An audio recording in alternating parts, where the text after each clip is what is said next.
పెంచిన తర్వాత ఎన్నికలు పెట్టాలని మేము డిమాండ్ చేస్తాం. రైట్ సంజయ్ కుమార్ గారు, ఇప్పుడు ప్రస్తుతం మనం ఒకసారి జ్యోతి బసు భారతి గారి దగ్గరికి వెళ్దాం. జ్యోతి బసు గారు, ప్రస్తుతం ఏదైతే మన సంజయ్ కుమార్ గారు ఒక మాట అన్నారు, ఒక నియంతను సాగా నంపి కాంగ్రెస్ ప్రభుత్వం అధికారులకు వచ్చిన తర్వాత కూడా ఏడాదిన్నర పాటు నుంచి వెళ్ళి ఇప్పటిదాకా అయితే ఎన్నికలు నిర్వహించపోగా ఇప్పుడు ప్రస్తుతం అయితే ఎన్నికలు నిర్వహించాలి. ఎప్పుడైతే బీసీ కులగణనకు సంబంధించిన 42 అట్లీస్ట్ 42% రిజర్వేషన్ అమలు చేస్తేనే ఎన్నికలు నిర్వహించాలని చెప్తున్నారు. కాకపోతే మనం గత ప్రభుత్వంలో చూస్తే 12,815 గ్రామ పంచాయతీలో 85% ఎక్కువ బీఆర్ఎస్కు సంబంధించిన సర్పంచ్లే ఉన్నారు. అలాగే మండల పరిషత్కు సంబంధించింది 538 మండల పరిషత్లో 80% దాకా వారే ఉన్నారు. 32 జిల్లా పరిషత్కు సంబంధించిన వాళ్ళు కూడా దాంట్లోనే ఎక్కువ శాతం బీఆర్ఎస్ వాళ్ళే ఉన్నారు. ఈరోజు ఇంత పెద్ద ఎత్తున బీఆర్ఎస్కు సంబంధించిన ఒక బ్రహ్మాండమైన 85% ఉన్న సమయంలోనే ఈరోజు ఇప్పుడు కనుక ఈ ఏడాదిన్నర పాటు నాంచి పెట్టిన కాంగ్రెస్ ప్రభుత్వం 42% కులగణనకు సంబంధించి బీసీలకు రిజర్వేషన్ కల్పించకపోతే వారి పరిస్థితి ఎలా ఉండబోతుంది? వీరు చెప్పిన మాటకు ఒక్క నియంతను సాగనంపి కాంగ్రెస్ ప్రభుత్వం అధికారులకు వచ్చింది, వీరు ఖచ్చితంగా దీని మీద ఒక న్యాయం చేయాలని చెప్తున్నారు. దీన్ని ఏకమిస్తున్నారా? ఏమంటారు మీరు జ్యోతి బసు గారు? వాస్తవంగా సోదరుడు అన్నట్టు 42 రిజర్వేషన్ మీద నువ్వు అధికారంలోకి వచ్చినావు. నిజంగానే బీసీ కులను ఏ ప్రాతిపదికంగా బీసీ కుల గణన చేసినావు, దాని మీద నువ్వు రిజర్వేషన్ ఎట్లిస్తావు? 42 రిజర్వేషన్ అంటే ఎస్సీ ఎస్టీ మొత్తం కలిసి నీకు 50 రిజర్వేషన్ దాటద్దని చెప్పేసి అంటే మీరు అసెంబ్లీలో తీర్మానం చేసి కేంద్ర ప్రభుత్వంపై వేస్తే కేంద్ర ప్రభుత్వం ఇప్పుడు నాకు తెలిసైతే సిద్ధంగా లేదు. ఎందుకంటే ఏదైనా పక్క రాష్ట్రాల్లో తీసుకుంటే ఎక్కడ కానీ 50% దాటకుండా ఉన్నది.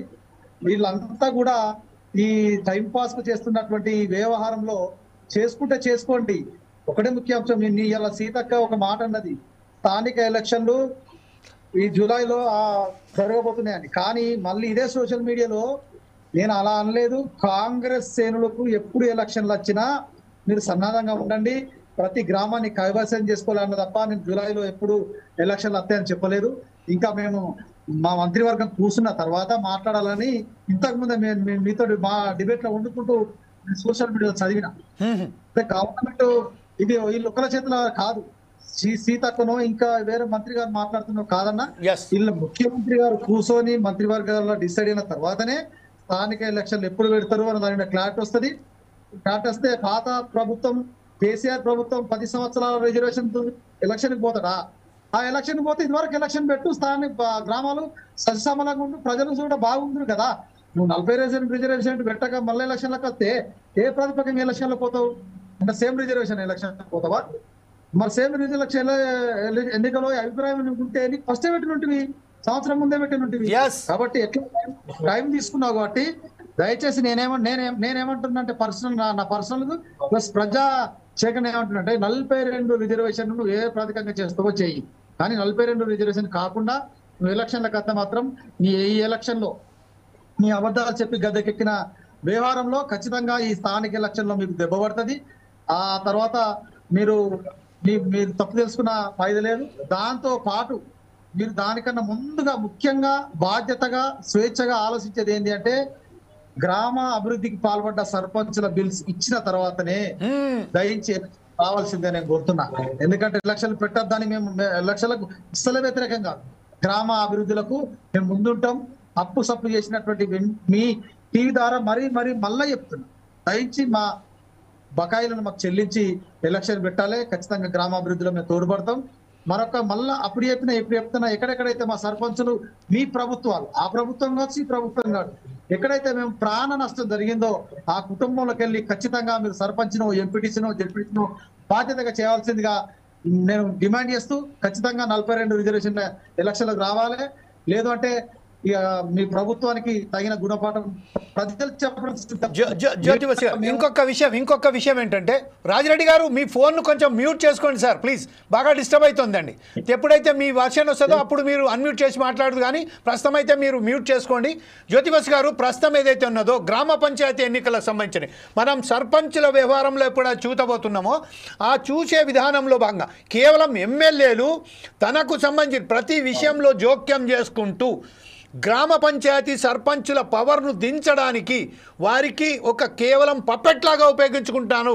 వారు ఎక్కడ అంటే సర్పంచ్కి ఒకసారి మనం చెరువు ఇస్తే అతను పోయి జిల్లా పరిషత్ అయితే జిల్లా పరిషత్ చైర్మన్ అవుతాడు, దాని తర్వాత నా పదవికే ఎసరు పెడతాడు అన్నట్టుగా భావించుకుంటూ ఈరోజు ఎమ్మెల్యేలు సర్పంచులకు ఏదైతే వాళ్ళకు గ్రామంలో సర్పంచ్ అంటే ఒక గ్రామ పెద్ద, ఆ గ్రామానికి సంబంధించింది is a person of village, first person of village. అతని పూర్తి అధికారంలో వారు ఒక తండ్రి లాంటి వాడు ఆ గ్రామానికి.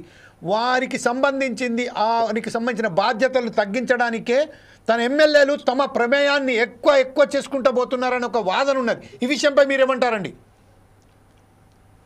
వాస్తవంగా నేను అన్న మీతోటి ఏకీభవిస్తున్నా.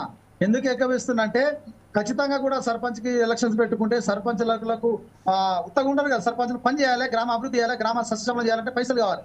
ఈ పైసలు కావాలనే ఎమ్మెల్యేల వినా ఎంపీల వినా మంత్రులను ఒత్తిడి చేస్తారని ఈ యొక్క ఆలోచన ధోరణిలో వాస్తవం కూడా ప్రభుత్వం ఉన్నది.